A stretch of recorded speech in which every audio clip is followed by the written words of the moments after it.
They've decided that threatening you is the way to get you to take the vaccine, or maybe not. Maybe this is simply the excuse to fundamentally transform America. Because after all, pandemic theater, fear-mongering, and riots won them the White House. So what's the saying? Fool me once, shame on you. Fool me twice, shame on me. After a year of complying and then through leaked emails, investigative reports, constant and public flip-flops of bureaucratic doctors, we saw the truth emerge of a confused, malevolent, single-minded political machine deciding to not let a good crisis go to waste. We've indicted the Biden administration and its co-conspirators every night this week.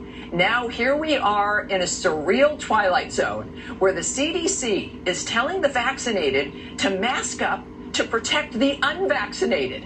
With all we know about the data and observed reality, that's madness covered in crazy sauce. The largest teachers union is now implying that children may not return to the classroom anytime soon. And some in the Biden administration are even hinting that more lockdowns could be on the way. Dr. Nicole Saphier and investigative reporter Lara Logan join us later to discuss. Now, to get the compliance the establishment craves and now demands requires working within a triad of the bureaucracy, legacy media, and big tech, with major American newspapers now acting as propaganda sheets for the regime, relying on big tech to ban or suspend those who dare to challenge the orthodoxy. Dave Rubin will unpack all of that for us. He's coming up soon. Now, this is not about COVID or our health even. We know it's serious and always behave accordingly.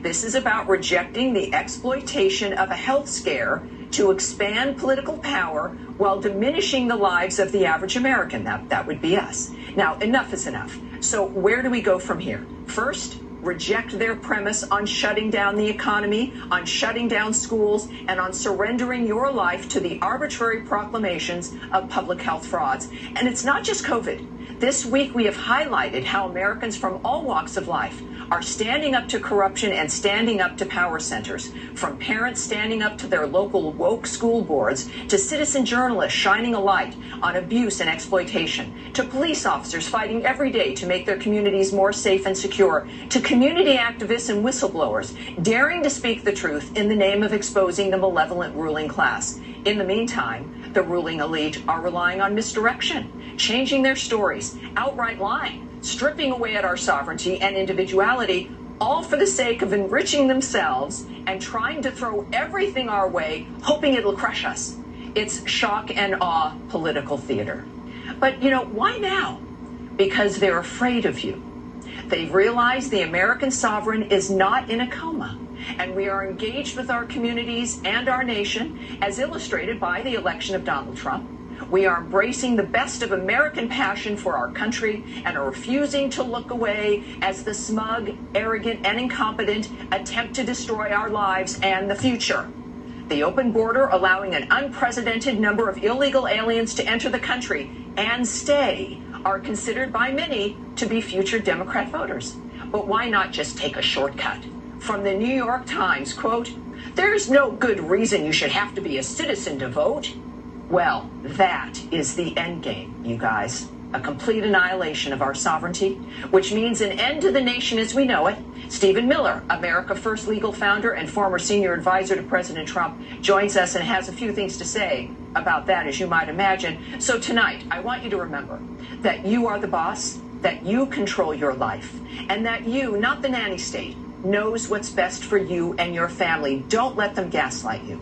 It's deciding that our heroes are George Washington, Alexander Hamilton, and Abraham Lincoln, not Anthony Fauci, Andrew Cuomo, or Nancy Pelosi.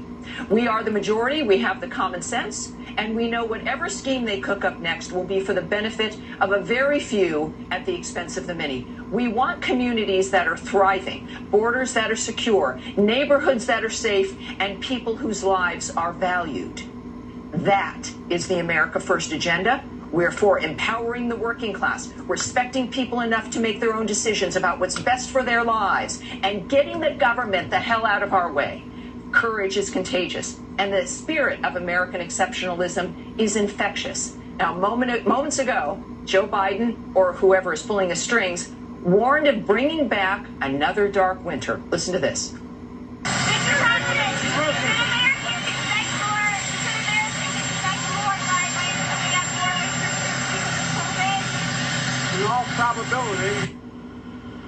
In all probability, that sounds like leadership to me. So how do we stand up for freedom and against big government tyranny? J.D. Vance has an idea. He excoriated CDC Director Rochelle Walensky for endorsing the idea of instituting vaccine passports here in the United States, writing, "There is nothing more antithetical to what this country stands for than draconian vaccine passport mandates. No American citizen should ever be denied service and treated like a second-class citizen for refusing to get a vaccine." J.D. Vance is the author of Hillbilly Elegy and a Republican running for